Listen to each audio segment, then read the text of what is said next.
We have observed in South Sudan, the conflict has seen a number of towns being taken or retaken by government and by opposition forces.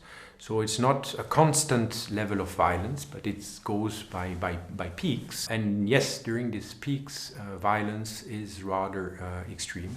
And we have observed from all sides, from both parties to the conflict, violation of international humanitarian law. And here again, we call on all parties to respect civilian people, civilian objects, medical facilities, medical personnel and humanitarian personnel to perform our necessary duty.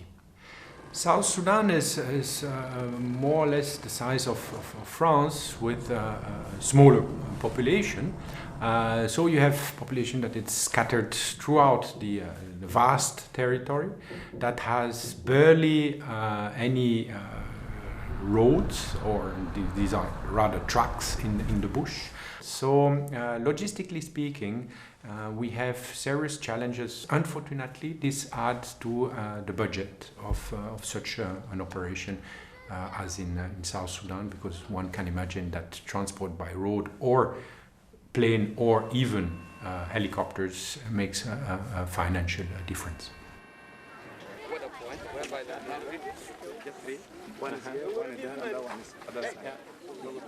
The International Committee of the Red Cross is deploying pretty much the whole range of activities it has developed over the years, both in terms of assistance to the civilian population, which means food and non-food and first aid, surgical activities, orthopedic centers and activities, but also already in the longer term with seeds, tools, vaccination of animals. And the second pillar of our action is to protect the population. So both in the terms of dialogue, trying to convince and pushing for the arm bearers, being governmental or non-governmental, to respect and ensure respect to the civilian population. And if they are detained, visiting people deprived of freedom, providing direct support. In South Sudan, for instance, we had to distribute food in places of detention. You can imagine that